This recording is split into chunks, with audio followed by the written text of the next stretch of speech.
We'll get a mic, hot mic.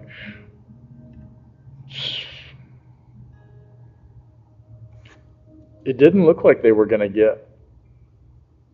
No, they weren't going to get hit. get it that bad. direct It was hit, kind but of they were a getting all the bands. coming around the Are they close to the water? It's like on the yeah. water. You know how the peninsula goes out over in Tampa? Oh, okay. That's where MacDill is. It's All on right. the peninsula. Uh, and it was strange because that's where when my brother was over there, we went over and visited, and he took us on the base. You start driving down the peninsula, and it's all the NOAA, all the this, the that, everything you can think of is there. Everything with airplanes, and then we finally got down to the end, or near the end of the, about ready to run out of peninsula, and that's where his office was at. Sorry. Everything with airplanes, and sounds just like me. About ready to run out of peninsula. That's where his office was at.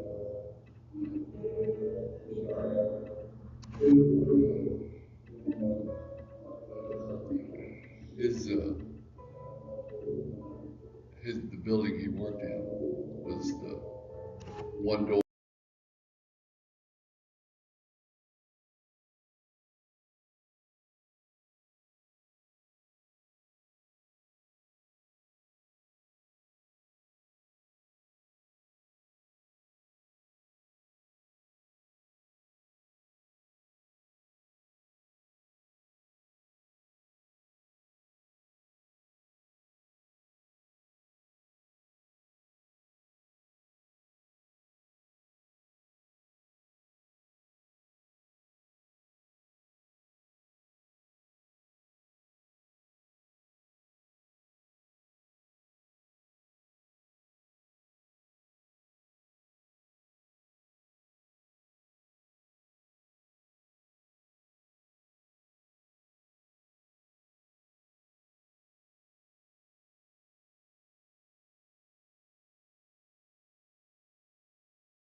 on your own again. Yeah.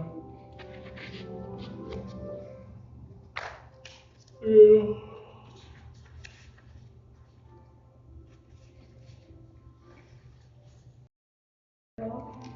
No. My wife would move. Yeah. I don't know. We lost the insurance on our house was canceled. And we had the homeowners and car bundled together to save money. So now I've got to find insurance for both of them. And the rates they're wanting for insurance, I can't afford it. They were saying this is going to hit us again. When we bought our house, like in 2018, it was like 800. Yeah, This time it was 3,000. yeah.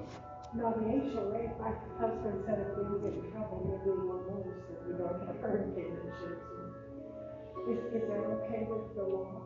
Right now, you have to pay prove the HOA you have insurance.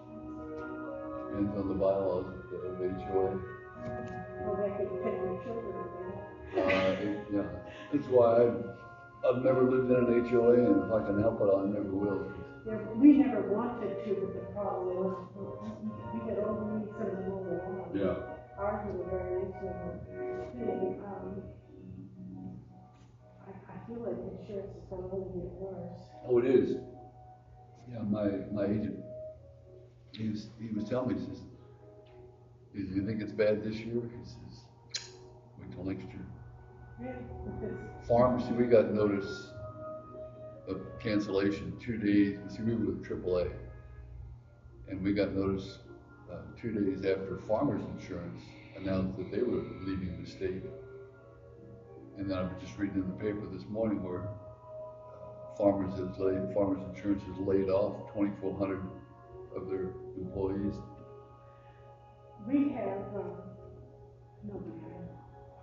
can't tell you, but I mean, just that we had citizens, is it citizens in Palms County? Yeah. That were the only ones who showed.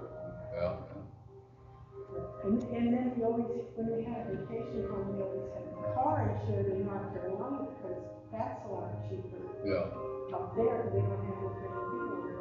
Right. Bumping into each other. Right. I hope you never leave the area. We're trying not to, You'd be this. but we don't know. We don't know where we're going, because I figure I can, off of our house, that I can clear about 200,000 off. Because the house was built in '88 and we bought it in '94. So we've been there almost 30 years, which is rough. And Carol's having a hard time. It's not even just so much where we move to, it's just the moving. Of course. Yeah. When we sold our house on Large Avenue, we raised our children half their lives in that house. And I went to bed. Just read much for about 3 weeks until I got used to the idea. Yeah. The problem was, it was such an expensive home because of all these things that we, and the parents also, compared to college. My house, Yeah. Yeah. Good morning. Howdy. Good morning. Howdy. Good morning. Maggie's gonna attend by phone or whatever. And I'm gonna take the Yeah, coffee cheap. and that's, Yeah, we can use Carol put needs our stuff on. to be around Okay, good people. idea. Or if you wanna put your stuff on. Separately. I always need another chair. Just basic, yeah. She knows we've got- How are you there, Pastor Ron? Good, how are you? Yesterday, yes, yes, I know, we have I feel good. I don't know why I say that. I'm good. to. So I said, you know, I'm doing everything I can to try, I mean, I'm even thinking about it, I wanna be able to pay cash for a house. $200,000, I should be able to buy something. And what I'm looking at now is, I'm thinking, I know what, but I'm just thinking about it, maybe. It says rain every day. Well, I know it, This is Florida. I know it. I know it. I see what you're saying, that's what we did. We told her,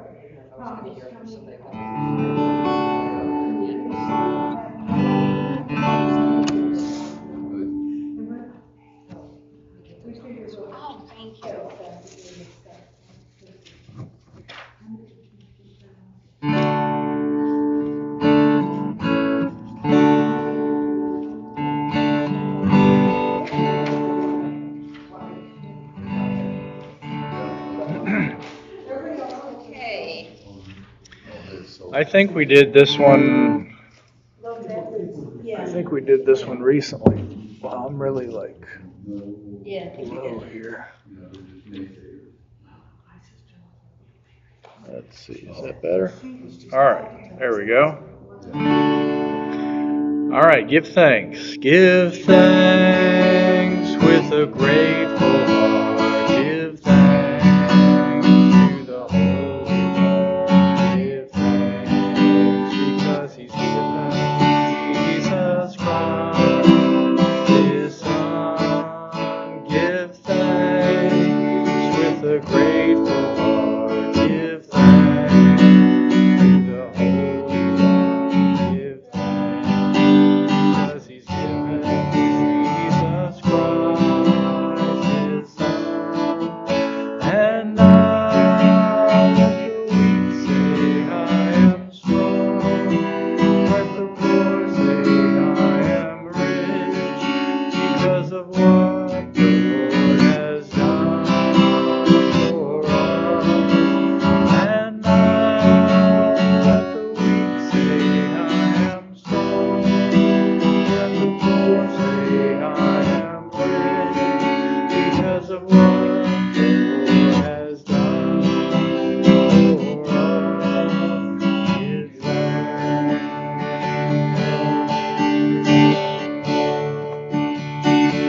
Let's do it.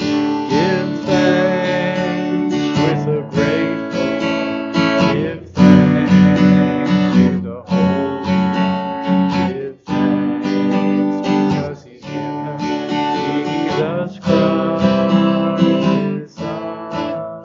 Give thanks with a grateful heart. Give thanks to the Holy One. Give thanks because He's given Jesus Christ, His Son. And now let the weak say, I am strong. Let the poor say, I am rich, because of what the Lord has done for us.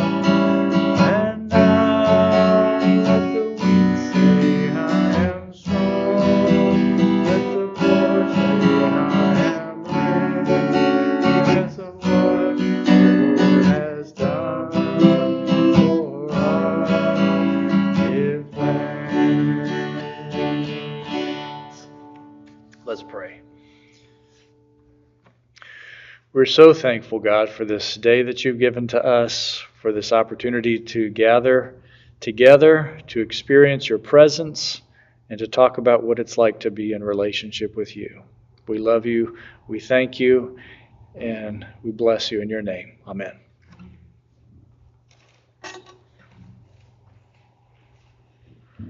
All right. Hello, hello. Good to see you all here, and we've got Judy, Maggie joining us so far online. We're in chapter 7, step 7 of our steps here. Should have pulled this up earlier.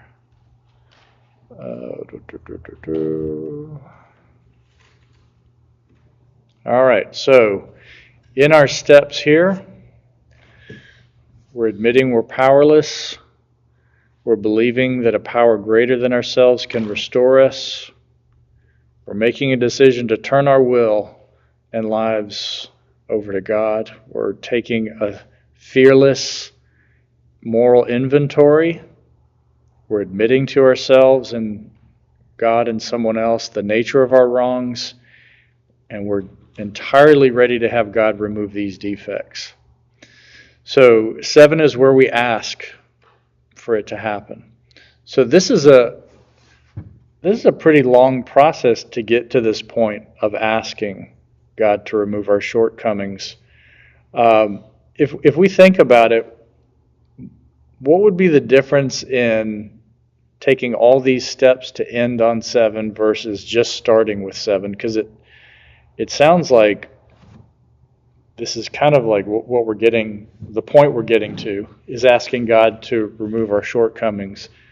But if you think about it, these other parts are so important to be in the right frame of mind and to know exactly what we're doing when we're asking. Sometimes when we ask for God to do something, we're uncomfortable, we're desperate, we need something to change, and so we just start asking. And the other way of doing this is completely framing our conversation with God in a different way.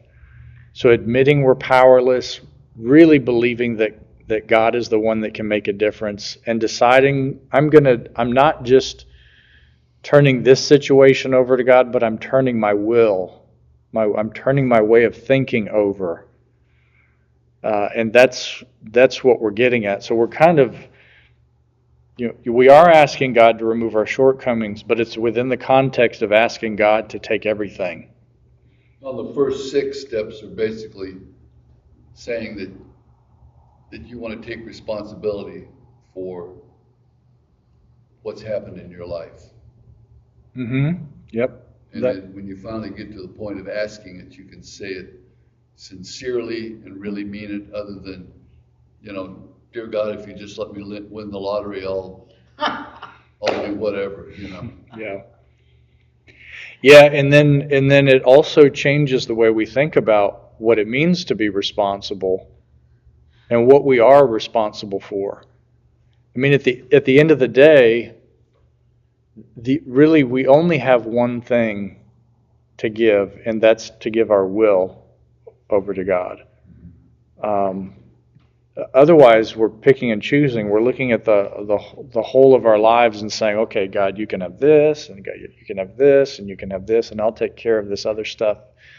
And God's saying, no, I need you. I need all of you, which includes the way that you think and what it is that you want. And so asking God to remove, if we're removing shortcomings, we might even view this as our shortcomings these are the things that we can recognize. These are the things that are kind of standing out to us. Like, I know I need to change X, Y, and Z. I know that. That's obvious to me. So that may be a starting point. But in this whole process, this is such a different attitude toward God and toward viewing ourselves. We're asking God to show us all the other stuff that we're missing. And sometimes, in order for the things to change that we can see, something has to be revealed to us that we cannot see that will change that. What's stopping us from changing the thing that we know needs to be changed is something very different. So let's we'll look at this. This is a good kind of place to start. So we ended with this idea of entitlement. So entitlement is not just something for people who have everything, but this again is kind of an outlook or an attitude toward my life. This is, we talked last time about rights. There are rights that we have as human beings, and we talk a lot. This is really our society's conversation about rights has been very active recently, and it is a lot of what we're talking about is how certain people's rights have been acknowledged over the years, decades, centuries. Certain people's rights have not been. But if we're moving toward everybody's has certain rights, I'm guessing there's probably a really close connection between feeling that you have rights and feeling that you're entitled. So entitlement means that you firmly believe that you are owed something. Just because you exist, you're owed something. The world owes me, or I deserve something. And it might be just because we were born that way and we were always told that, or it could be that we've adopted the idea that if we do certain work, we can earn what is owed us. I've worked very hard, so I am owed XYZ. And here we are talking about, we did talk about the camel going through the eye of a needle. It's easier for the camel to go through the eye of a needle than for the rich person to enter the kingdom of God. And this is talking about a person who has a sense of entitlement. So it doesn't have to be somebody who has gold and silver and stocks and bonds and, family wealth, but it is somebody who feels that they are entitled and owed. This is what is hard. Having this attitude makes it impossible to enter the kingdom of God if we feel that we're entitled. So that's what we're talking about here today. The opposite of entitlement, would that be like humility? Right, that's what we're getting to, and he uses the word that I'm not really excited about, which is a beggar. I know, I'm nothing good about my life. So the mind of a rich person is entitlement. I deserve this because I worked hard for this, we think, or I am owed this by reason of my station in life. These are the reasons why we may feel entitled. We may feel entitled as a Christian. I'm a Christian, so I'm entitled to, and we tell ourselves, once you become a Christian, you're a child of God, and you are owed this. Nobody can take that away from you. It's yours. You deserve this. So coming with this attitude into, I want my life to change, I want my life to be better, if we're coming in with a sense of entitlement, or that we're owed something, God, I want you to change this in my life because you owe me. There's a lot of, I'm familiar with a lot of Christian teaching where we're told to boldly approach the throne of God and demand almost what it is that God owes to us, because God promised that we would have this as God's children. But this can so easily slip into a sense of entitlement, and then we're like the spoiled little kids, that feel like we're going to complain when things don't go our way, and we're not going to be looking at what we should change, because an entitled person is not thinking about how they should change. An entitled person is thinking about how the system and everybody around and God needs to change, not me. So this is why we need to ask, because a position of asking is a position of humility. This is not demanding. This is, and so if we go to the bottom of the page here, we can say Jesus told us all to stay in the position of a beggar, a petitioner, a radical dependent, which is always spiritually true if we're honest. To know that you don't know, to know that you are always in need, to know that you are a nomad and a stranger on this earth. Now that's bad news for a lot of us, because it's like, I don't want to beg. I don't want to prostrate myself on the floor. Why would God make me do this? But this is not about somebody forcing us into this subservient position. This is not somebody stepping on our neck. This is not somebody saying we're worthless. But this is simply the acknowledgement that you and I didn't choose to be born. You and I didn't work so hard to be born. You and I weren't, born because we were so special and because we were so entitled. We were given a gift that we never, ever could have created for ourselves. And this attitude, if we take it through life, every single part of our life, every moment of our life is some sort of gift that's given to us. Even the challenges that we have might be in some way, some type of a gift, if it's in the larger context of our relationship with God, all these things can work together for good things. But it's in seeking the kingdom. It's humbly approaching God, and the ask is like, please God, help me to surrender myself to you, and help me to see what I can do to change, and help me. Well, the thought of, like you said before, where, God had promised to you, and then we should boldly go before him and demand it. Well, if he's made the promise, you don't need to demand it. Right. It's there. Mm-hmm. Yep.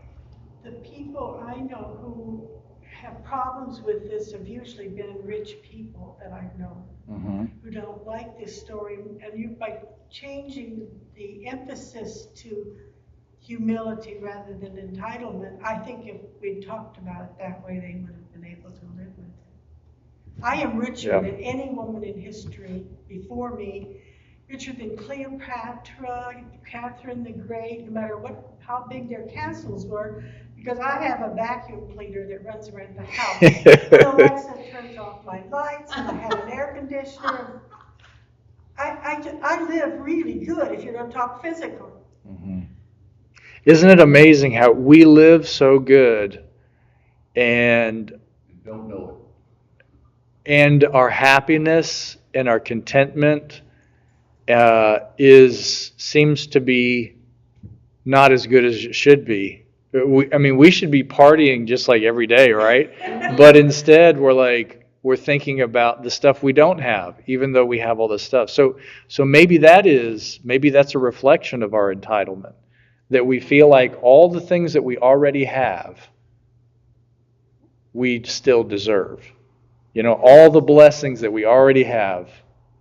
And so we focus on what we don't have. Yeah, no matter what we have, we want more. Right. And you take all that away, and what do we have left? And it's Right. the inside. So maybe the problem is the way that we're viewing life is in terms of the things that we have. It's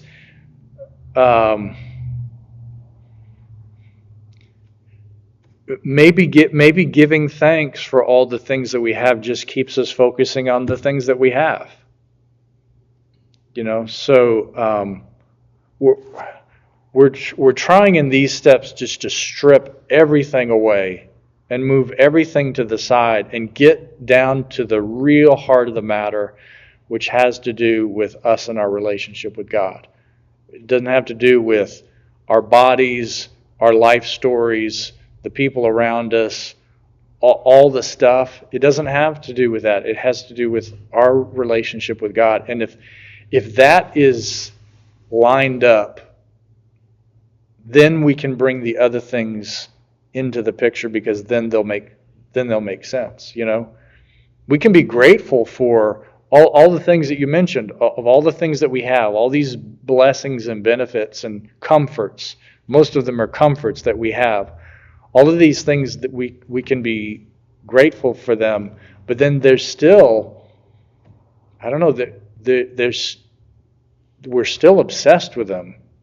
I was thinking about this as we're getting, we're not getting ready for, but with anytime a hurricane approaches in Florida, usually the things that we are most concerned about, if we're honest, I think, is we're going to lose our comfort. We're probably not really concerned that we're going to die, but are we going to have to last for 3 weeks without air conditioning? No TV or computer. No TV and internet, and maybe we might have to skip a meal or two. Eat cold food. Eat cold Or food, room temperature food. or go to the neighbor and ask for food. These are the things that we're terrified about, and these are the things that we're like, that's what the emergency services are for, is to maintain our comfort. But it's like, I watched recently. They did it's like I guess it's a movie, like a series on one of the hospitals in New Orleans during Katrina, and it's this really dramatic story about this huge, there was loss of life, and there was flooding and destruction, and people lost everything, and some people had to leave and never come back, and so, but what people had to go through in that situation, and there are many like them, like the one in Hawaii. These are things that people all over the world have been experiencing forever. People have completely lost everything and become a refugee. You're born in a certain part of the world, and then you have to leave and never come back. I mean, that's a little worse than air conditioning being out for a month, So it's like suddenly, if we, the entitled ones, are put in a position where we have to live like a whole lot of people have lived all over the world and all throughout history, I think that reflects on how much we grasp onto the comforts of our life. It's like, it's so nice to kind of get everything figured out and be completely comfortable. I got my routine, I got my food situated, I've got money set aside for the future, I've got, I've even got a budget for entertainment. I've got, it's like, and I've got my calendar of all the fun things that I'm going to do. It's like we have this, we can have this that we think is like a normal life, and it's like this extraordinary opportunities that we have. And then when we start losing little bits along the way, we paid attention to the stock market and realized that we didn't lose today's money, we lost the money we were counting on for 20 years from now, potentially, and that's going to make us stay up late at night. Or we turn on the news and we realize inflation has gone up, and now my groceries are going to increase by 5 or 10% or 20% or whatever it is. And so all of these things, I think they're probably related to stuff that is really not about like our relationship with God, because a person's relationship with God is outside of all those things. If you have all the comforts of life, or if you have none of the comforts of life, we still both have the same opportunity for a relationship with God. But what this is telling us is that it's harder for us who are entitled than it is for people that don't have anything, because all of that stuff gets in the way. And what do we do about that? There's not a whole lot of preaching about. There's some people that have decided to give all that up. Go join the monastery, take a vow of poverty, and just focus on that life with God. That's not a very popular thing to do, but some people have done it. We'll say, you deserve it. You deserve it. Sure, absolutely. Right. You deserve a break today. And so this is saying instead of entitled, be a beggar, which means we don't deserve anything. We're only taking what is given to us. And that's what we're depending on. We're depending on gifts. We're depending on handouts. I think Richard Rohr, being a Franciscan, kind of is skewed to beggars in a way that I cannot relate to. Right. For us, being a beggar is being irresponsible. Or an addict of some sort. Right. You have something wrong with you if you're a beggar. You've got. Or you may be a con man. Yeah. You might be a con man. You might. Most likely, anybody, if we're thinking about homelessness in our country, I mean, an overwhelming majority of people are having mental health problems that's making it impossible for them to have any kind of consistency of any sort in terms of holding down a job, taking responsibilities, doing the normal entitled things that everybody else does. So, but this is saying before God and before the universe, having this idea. What's challenging about this? Because this is challenging to me. This I don't know. This word kind of hits me in the wrong way. Which word you're talking about? Beggar. Oh, yeah, I Oh, don't yeah. can relate to it. Yeah, I don't. Yeah. I do know that, Depends on your definition of a beggar. Exactly. so you're, Oh, yeah. well, I guess I see streetcar. And when I was praying one time, I was saying, God, I beg you, and in my head, God said, my children don't have to beg me. Mm-hmm. Because you're entitled. But there is this thing of an expectation, and maybe that's where.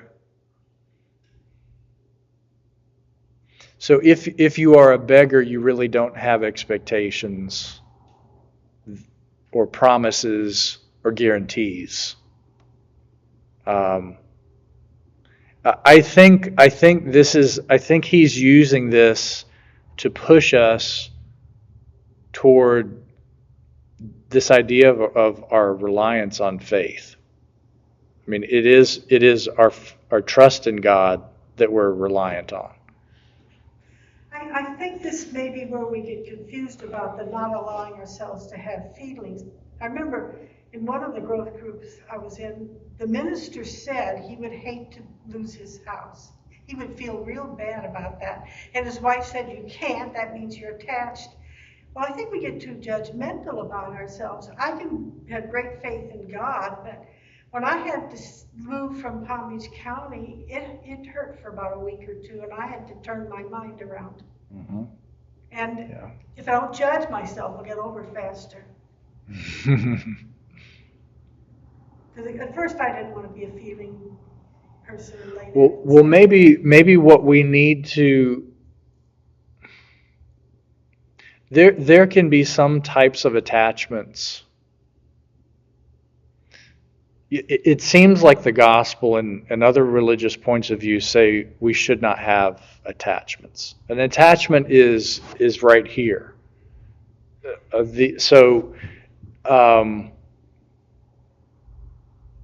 We can hold things loosely. When we absolutely refuse to let go of something, that is when there's situations in life that let us know what it is that we are truly attached to, that we refuse to let go of. I mean, the things that are hardest to let go of are the people that we love, but it could also be our home that we refuse to let go of. It can be an expectation of a certain type of health that we would have. Expectations that we're going to live to be a certain age. Expectations that our kids are always going to love us. Expectation. I mean, we can have all of these things that we can have all these things that we're attached to, and as we go through life, those things do get tested. And maybe that's.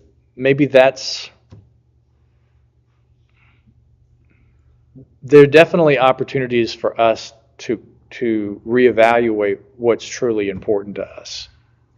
Isn't this, The bottom line is, the older you get, the more you're trying to get rid of things. Your kids don't want anything anymore. They don't want your silver, your crystal, nothing. Right. But I mean, you clean out closets and photograph books, and they're meaningless.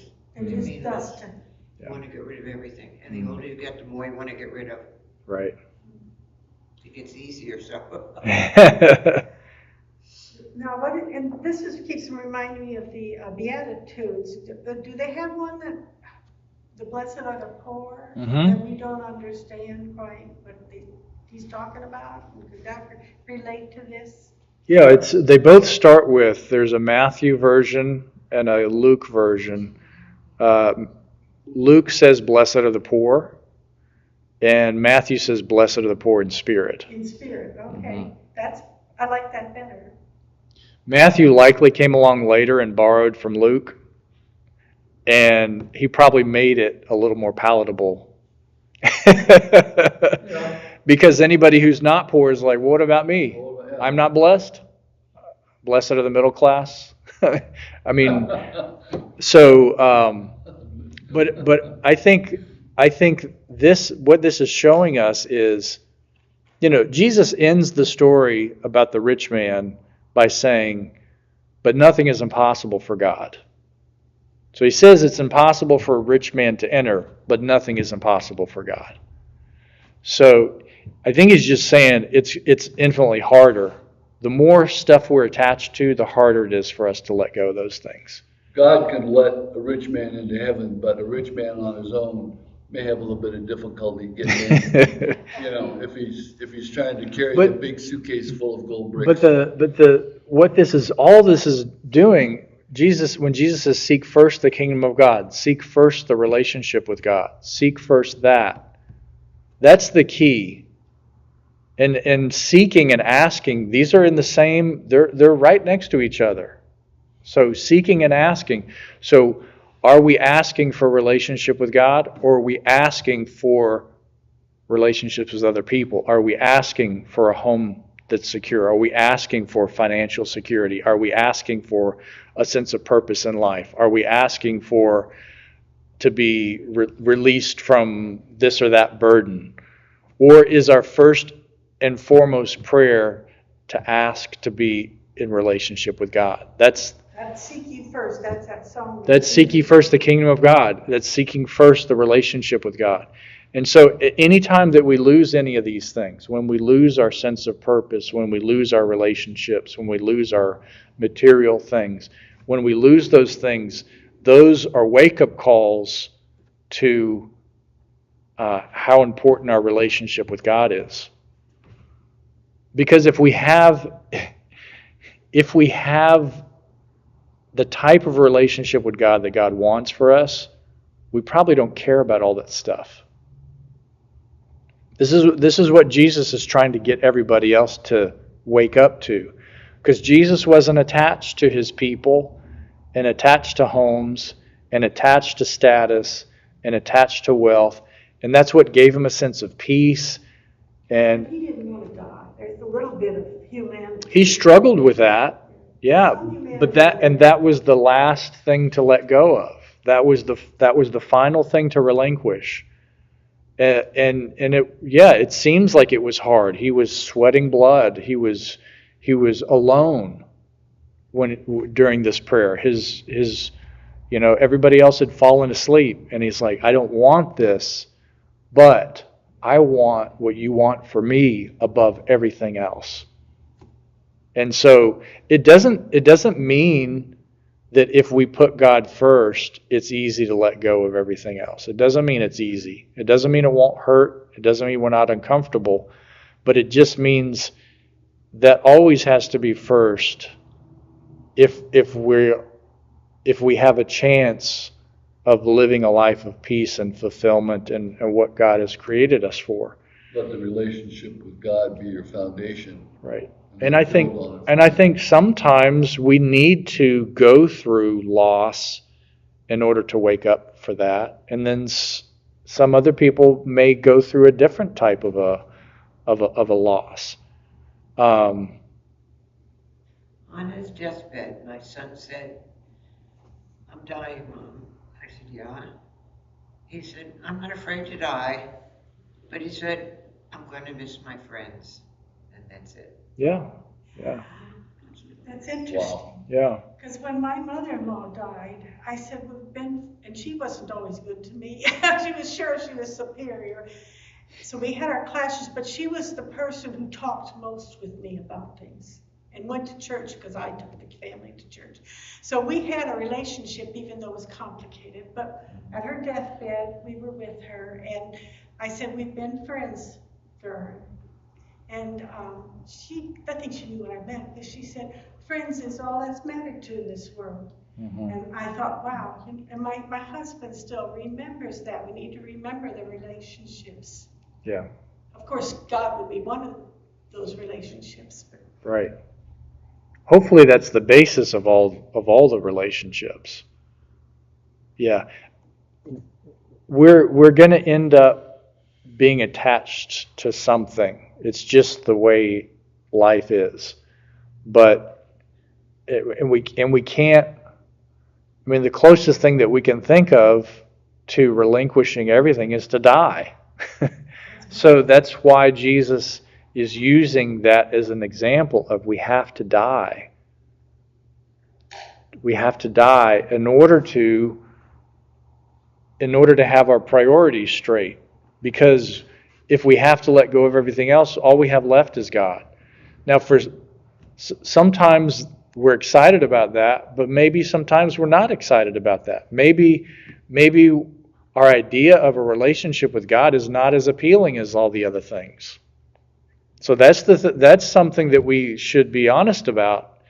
And my guess is the reason for that is that we have a misunderstanding of God. We have a misunderstanding of what that's all about. Because it's God, Abba, Father, and a lot of people didn't have a good father. So Yeah. they're like, Yeah. So that becomes an obstacle to have a relationship with a daddy because they don't know what that's like. Yeah, so it's like all we can do is kind of pick the best case scenario for a person. Was it a spouse? Was it a best friend? Was it a brother or sister? Was it a relationship with a dog or a cat? What is the kind of the highest relationship that's built on love and faith and trust? And that's kind of your starting point. Yeah. But even in this gets ridiculous. Even in our relationship with God, this is where it gets a little crazy, is that relationship is a metaphor. It's our best metaphor because we are human beings. But if we believe that in reality what's in here is beyond human being, then that means understanding our relationship with God is beyond relationshand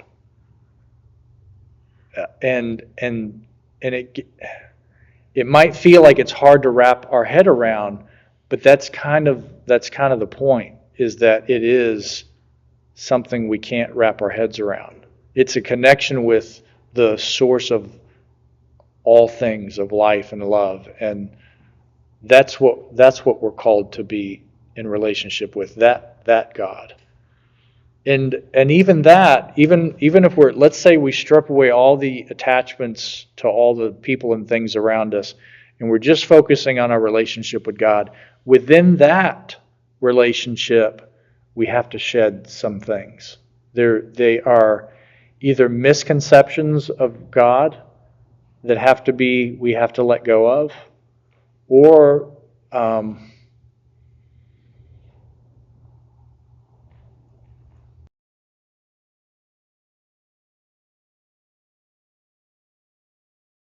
we find ourselves in a place where our concepts are not working.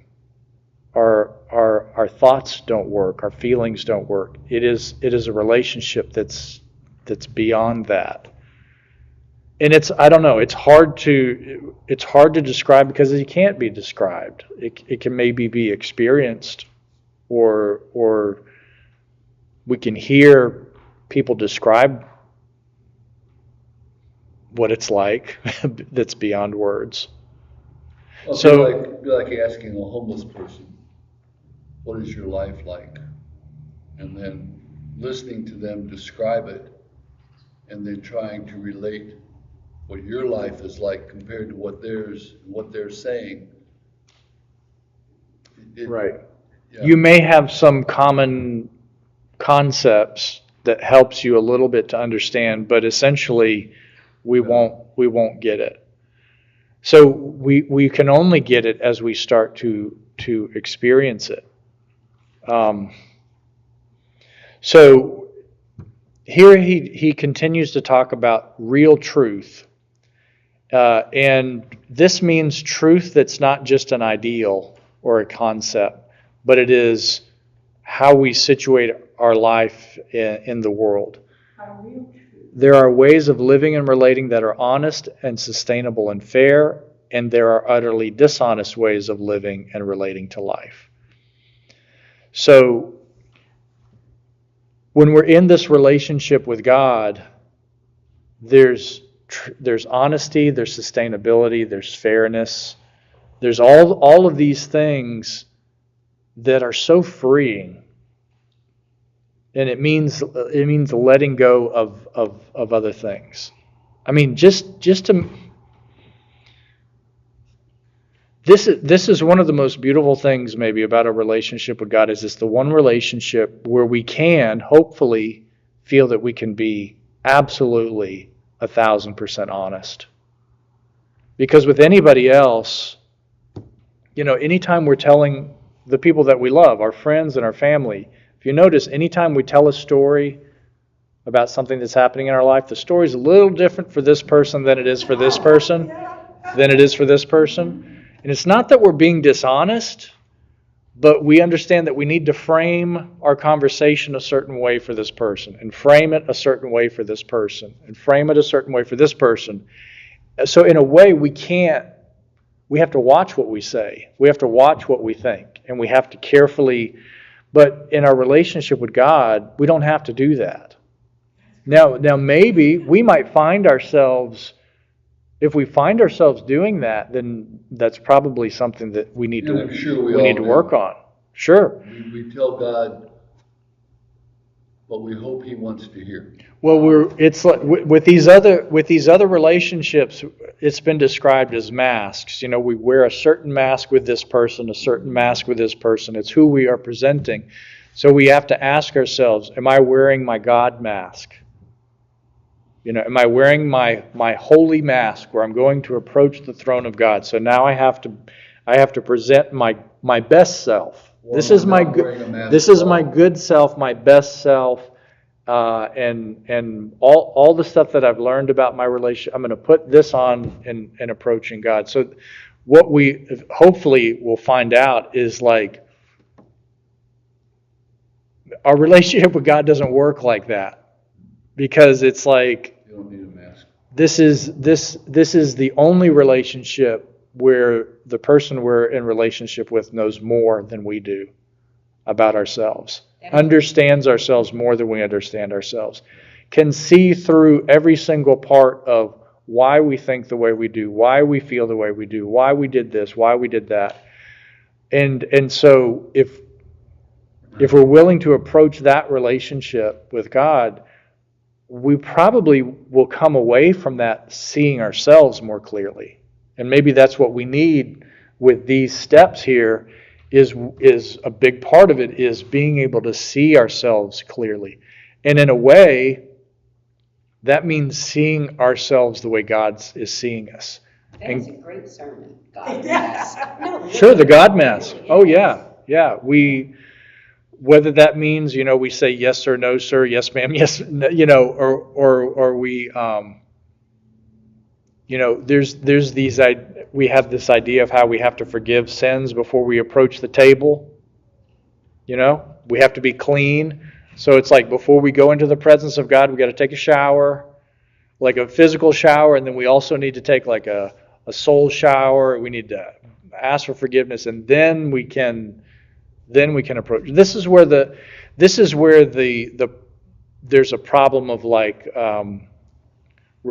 thinking of God as king or thinking of God as Lord, this authority figure, because usually when we approach authority figures, that's when we really get our stuff together. You're on your best behavior. That's where we're on our best behavior. That's where we put everything into practice that we've learned, so if we're doing that with God, we're missing the point where God is. It's maybe better to think of God as the one that wrestles with us, like with Jacob. I love that. Getting dirty and bloody and sweaty and painful and all night. And, if you're fighting with somebody all night long, eventually the polite thing is going to go away. Eventually the manners are going to go away. Eventually all that stuff is going to come out. But that's the point. That's the point. And then if we approach in that way where we're shedding all of these false parts of us and just bringing forth who we are, whoever that is, then maybe we can finally get a chance to see it. This is where Roar is going in this chapter here. So a beggar would be somebody who is letting go of all the stuff, bad stuff, good stuff. Our mask, our concepts of when I approach God, what is God going to think of me? What is God going to say to me? Kind of prepping ourselves. We're getting rid of that. So instead, if we're coming as a beggar, that means we're coming naked, without agenda. Dust on your feet. Yeah, and it's not that, we can think of a beggar as having an agenda, but I don't think this is what he's saying. He's not saying you come as desperate and needy and begging, but this is more like come as if you have nothing.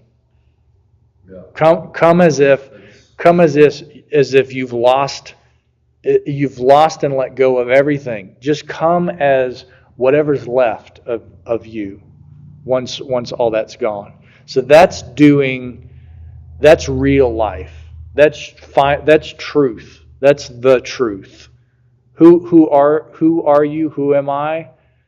It's whoever we are when all that's stripped away. All the goods, all the bads, all the everything. That's who we are. That's the truth. And that's how we approach God, and that's where God shows us ourselves. Would it be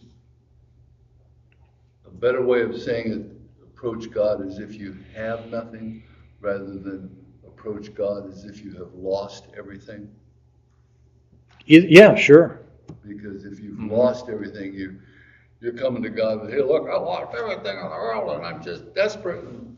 Well, however Because if you have nothing, you came to that place of having nothing, yeah, you just want to be to the place where you are coming with nothing but just the essence of who you are. Yeah.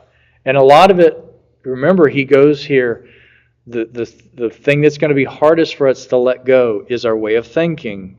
So even if we've let go of all that, we still might be approaching God with a certain way of thinking. So it means letting go of that. Sometimes I'll start with, hey, God, and then I'll I'm talking to the creator of the universe here. I'll slow down a little. Or I'll say, that was not funny, when things happen. I am willing over with confusion. What? Probably I would have to sit and talk with you longer. But then why did Jesus talk in parables or talk in metaphors or, pardon me, analogies? I found one the other day that bothered me. It enlightened me, really. Remember when the fishermen were fishing off one side of the boat, and Jesus said, "They're not doing any good. Throw them to the other side." Well, they got on the other side, there's a green fish.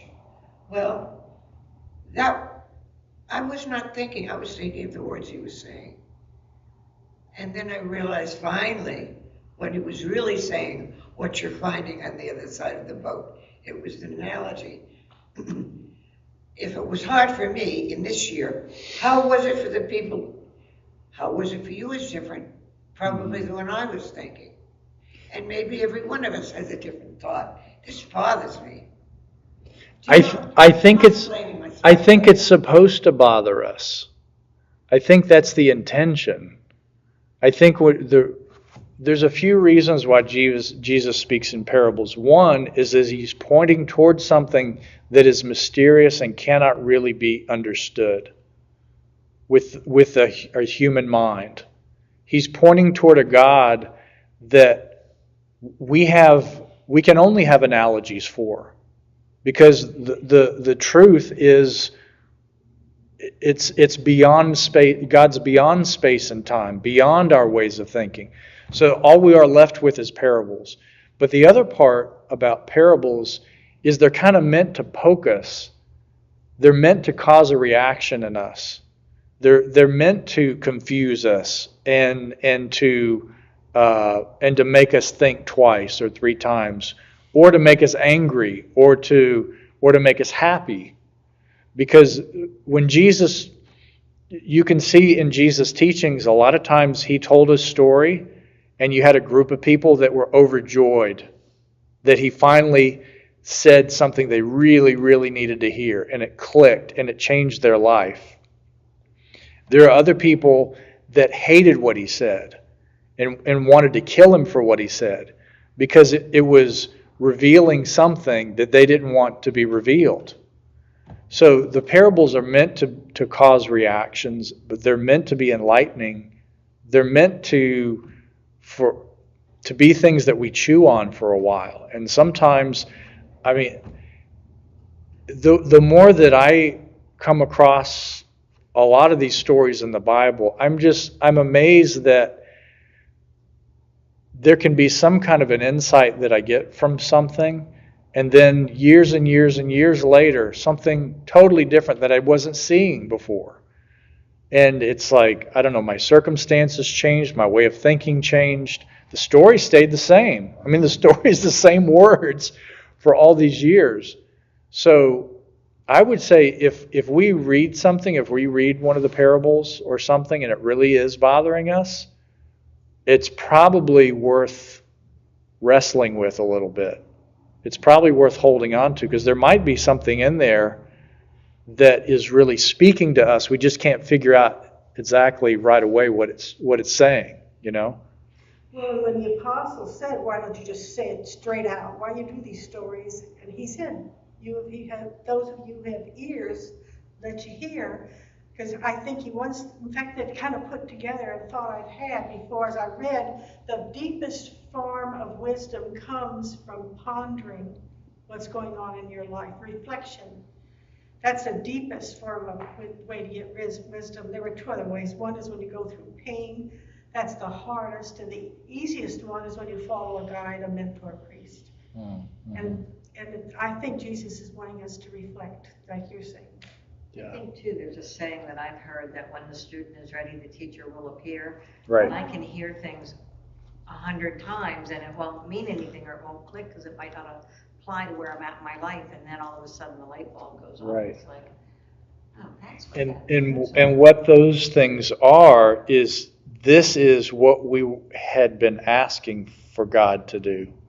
And it comes as a light bulb.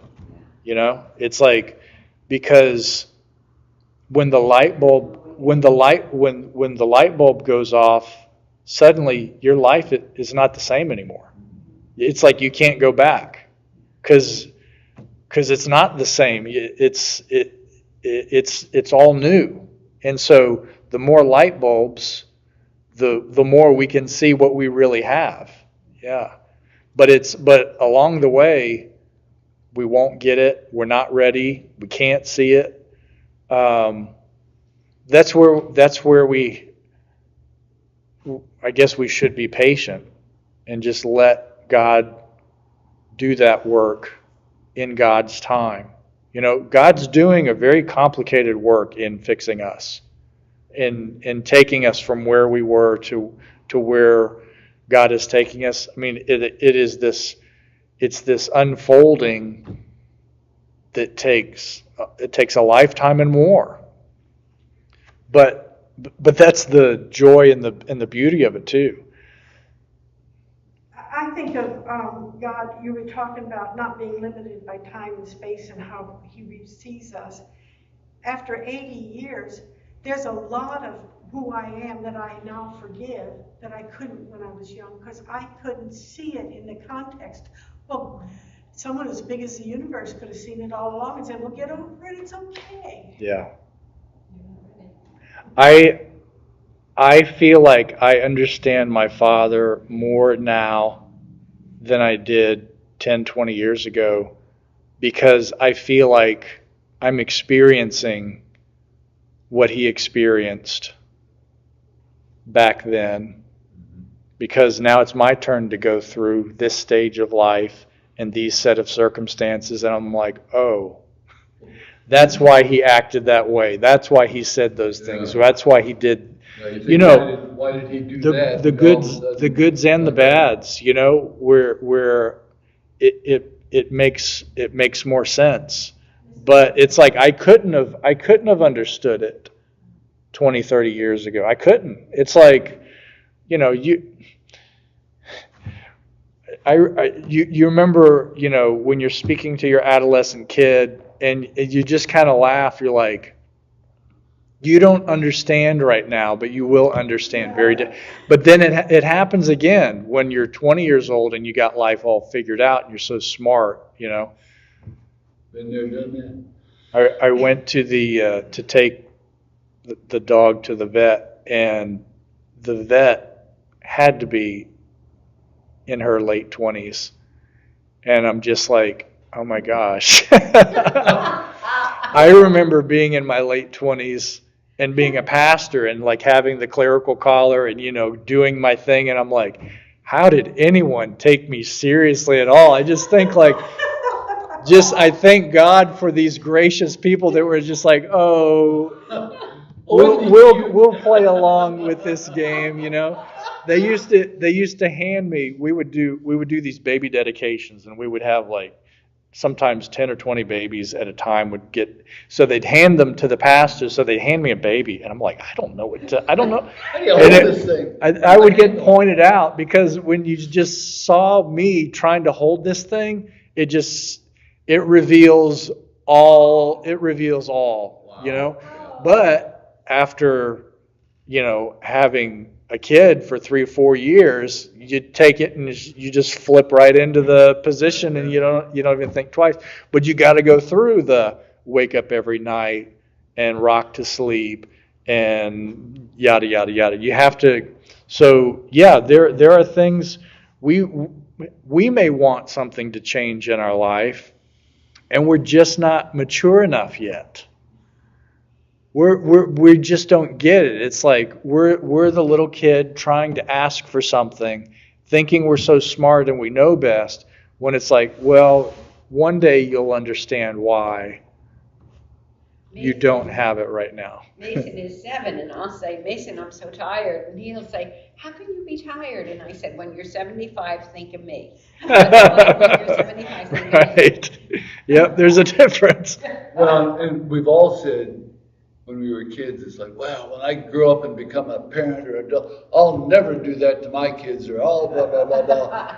Oh, sure. Oh, yeah. I remember looking down my nose at parents all the time, and how there's look at those kids, look at their kids, like they're doing such a horrible job, and then you get there and you're like, oh my gosh, such a hypocrite. I'll share an example. When I was 13, my father died, and my mother remarried when I was 16. And my older sister and I, she was 3 years older than me. I remember my soon-to-be stepfather coming over one night. I don't know where my mother was, and we like had this chat with him. I don't remember what we said, but we didn't want my mother to get remarried because we thought he was going to replace our father. And there were 4 of us. I had 2 sisters and a brother.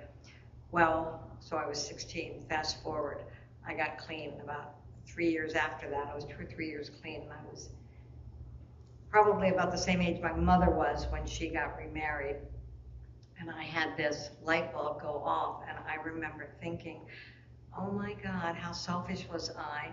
This man had 4 children of his own, and he loved my mother enough, he was willing to take on 4 more. But I couldn't see that at 16. Sure. After I had a few life experiences, and I didn't have kids, but then I was so grateful, and I realized, like, wow, I was, I guess judging her, but she was 35, 36, and I'm sure she was scared, she had these 4 kids, and she was a blue-collar worker, she didn't have a high school education, and she was amazing, but how it's all about perspective. But Sure. you also, from this point in life, can forgive yourself for the fact that this new father figure was gonna. I've had old woman die, and my husband's father remarry, and I was upset. I wasn't even know her my whole life because the whole family's messed up. I can forgive myself from up here at 80 years old that I at 60 thought, exactly. How can you be so selfish? It's a process. It's a works in progress. Let's look at this quote here as we kind of wrap up. How you do life is your real final truth, not what ideas you believe. So just let's hold that sentence. This is that idea of approaching God with nothing but ourself. Everything stripped away but ourself. How you do life is your real final truth, not what ideas you believe. So this is kind of like, I think if we can approach God and we can be ourselves with God, that naked and nothing else before God,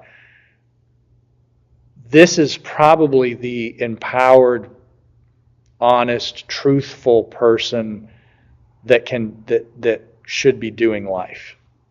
You know, we don't have to go before God and then come back and then get our masks back out and ready, even though, you know, it seems we naturally do that. We are all and forever beggars before God and the universe. I mean, that's hardcore, all and forever beggars, because we're not in control of the universe and we're not in control of God. And we have been blessed with this opportunity to do this. So we are,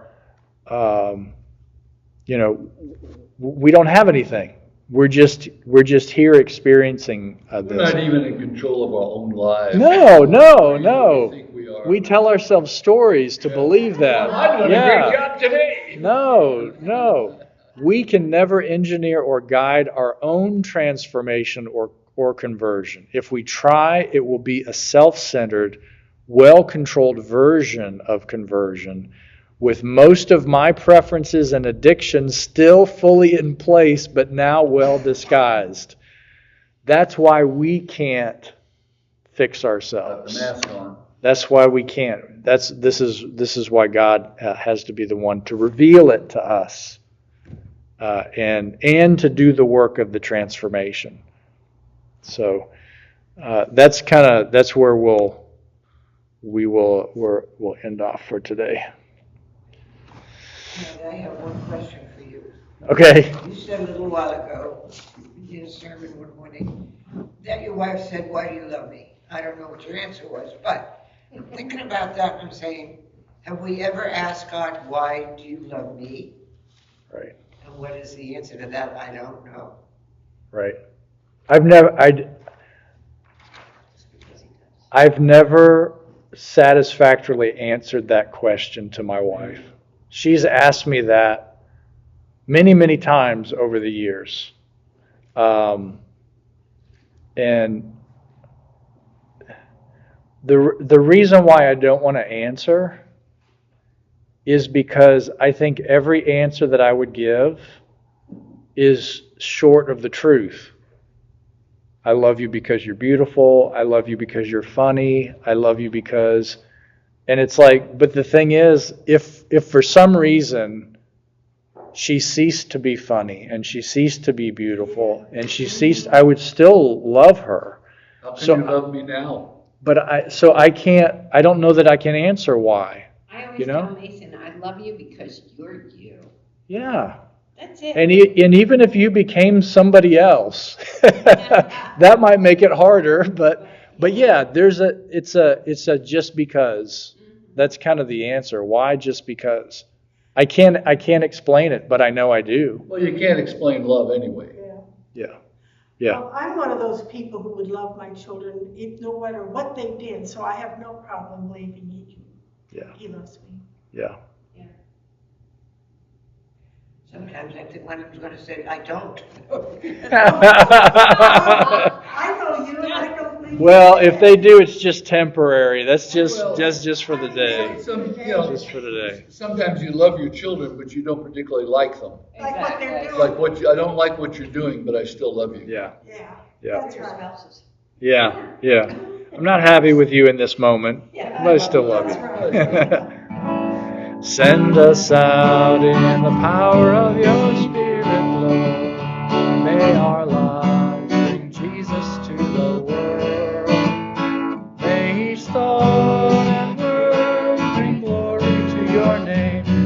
us out in your spirit.